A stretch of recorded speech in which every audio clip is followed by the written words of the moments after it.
Government के पास कुछ और हो या ना हो, गवर्नमेंट के पास ये होता है कि गवर्नमेंट डिफ़ॉल्ट नहीं करती।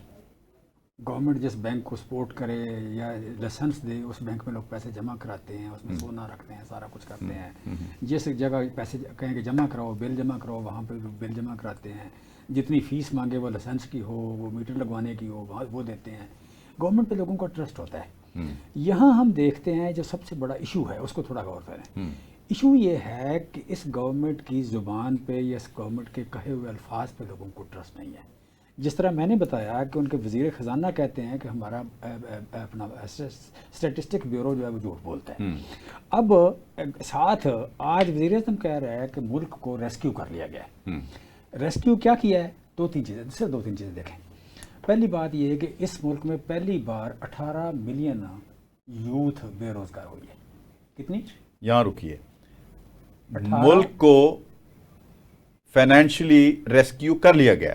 ठीक है, ये जुमला है, ये जुमला है। मैं सिर्फ एक सवाल उठाता हूँ, सारी अखबारों में बयान लिखवाया गया। सर सुने जरा, ये जुमला मुझे बताएं, ये तो उसी तरह है कि एक गाड़ी गहरे पानी में डूब जाए और कहा जाए कि इसकी तमाम जो सवार थे वो उनका कुछ पता नहीं है, लेकिन गाड़ी जो है वो रेस्क्यू कर ली गई है। जरा मुझे थोड़ा बता दीजिए। एग्जैक्टली ऐसे ही है। सवारों का हाल ये है कि इस मुल्क में 18 मिलियन 1 करोड़ 80 लाख यंग लोग जो हैं बेरोजगार हैं।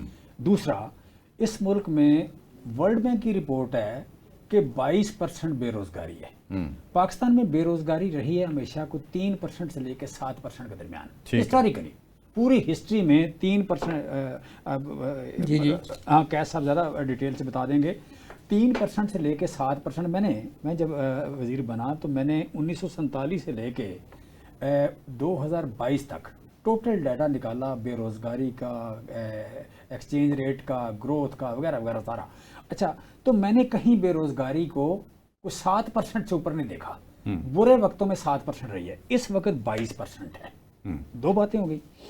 तीसरी बात यह है कि पाकिस्तान में जो गुर्बत है, जब पाकिस्तान बना ज़्यादा थी, लगातार कम हुई। सिवाय 2 सालों में, जब 1973 और 74 में जब आपकी सारी इंडस्ट्री अपना नेशनलाइज कर ली गई, उसके अलावा पाकिस्तान में कभी गुर्बत बढ़ी नहीं है। जब हमारी हुकूमत थी तो हमारे दौर में 37% पे गुर्बत के जो नंबर्स थे 37% थे, वो चले गए 44.5%। 7% बढ़ गई 3 सालों में। अच्छा, और साथ इसके ये हुआ कि हमारे सर उस वक्त भी तो एक जुल्म हुआ ना, सुने, एक करोड़ नौकरियां, 50 लाख घर, इस तरह की बातें करना भी तो ठीक नहीं है। कंप्लीट कर लें जी जी, थोड़ा सा, क्योंकि वो फिक्र टूट नहीं, प्लीज फिक्र टूट जाएगी। मैं कहना ही चाह रहा हूँ कि वहाँ पे जब 37% गुर्बत थी, ये नंबर सारे हुए हैं जो ब्यूरो ऑफ स्टैटिस्टिक्स के हैं, सारे नंबर ठीक, उस वक्त भी आज भी ठीक है। 37% वाली गुर्बत चली गई 44.5% पे, एक चीज़। दूसरा, इस मुल्क में जो एक्सट्रीम गुर्बत है, एक्सट्रीम गुर्बत उसे कहते हैं कि जो 2 वक्त की रोटी ना खा सके, ये थी 4.9%। कितनी? 4.9%। अब है 16.5%। ठीक, जो 2 वक्त रोटी ना खा सकें वो लोग इस मुल्क में 4 करोड़ से बढ़ गए हैं। ठीक है, इस मुल्क में तकरीबन 11 करोड़ लोग हैं जो गुर्बत की लकीर से नीचे हैं। पिछले साल, आज से 3 साल पहले ये था कि दुनिया में सबसे ज़्यादा गरीब रहते थे इंडिया में, पाकिस्तान वाज नंबर 2 और उसके बाद अफ्रीकन कंट्रीज थे। अब जो एक्सट्रीम गुर्बत वाले हैं, मुझे कोई डाउट नहीं है कि नंबर 1 हम हो गए। ये नंबर वो हैं जो वर्ल्ड बैंक कहता है, जो IMF कहती है, जो दुनिया के क्रेडिबल इंस्टीट्यूशन कहते हैं, और यहाँ का वज़ीर आज़म बड़ी डिटाई से कहता है कि मैंने इस मुल्क को रेस्क्यू कर लिया है, उस वक्त जब सवारियों के बगैर। और साथ आप एक चीज़ और देखें ज़रा कि इस मुल्क में जो लेबर फोर्स है 77 मिलियन है, 7 करोड़ 70 लाख, उसमें 93% लोग प्राइवेट सेक्टर में, 93% प्राइवेट सेक्टर में, 7% लोग सिर्फ गवर्नमेंट एम्प्लॉई हैं। अब अगर आपने 10% 12% इंक्रीज सैलरी इंक्रीज़ की है, 15% जो भी इंक्रीज़ की है वो 7% की है, और अगर आपने कोई 600% 500% बढ़ाई है तो आपने पार्लियामेंटेरियन की है, या आप कह लें जजों की है, या और ताकतवर लोगों की है। ठीक है। अब बाकी जो लोग हैं उनकी इनकम कम हुई है।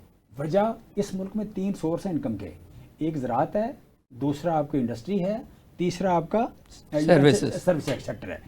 तीनों सेक्टर मैंने बताया आपको कि बिजली, तेल, ट्रांसपोर्ट, कंस्ट्रक्शन, ज़राअत, लार्ज स्केल मैन्युफैक्चरिंग, سارے سیکٹر پیچھے گئے ہیں. جب پیچھے گئے ہیں تو کیسے ہو سکتا ہے کہ لوگوں کی انکم بڑھ جائے؟ لوگوں کی انکم کم ہو گئی. اور جو یہ کہتے ہیں میاں شہباز شریف کہتا ہے یا باقی لوگ کہتے ہیں, مریم بھی بڑا شور کرتی ہیں کہ جی ہم نے مہنگائی کم کی ہے. مہنگائی کب کم کی آپ نے؟ کہ یہاں پہ آپ کی 3 سالوں میں جو چیز 100 روپے کی آتی تھی وہ ہوگی 205 کی. 3 سالوں کی مہنگائی اکٹھی کریں, ایک سال 38% بڑھی, 38% کا مطلب 100 روپے کی چیز 138 کی ہو گئی.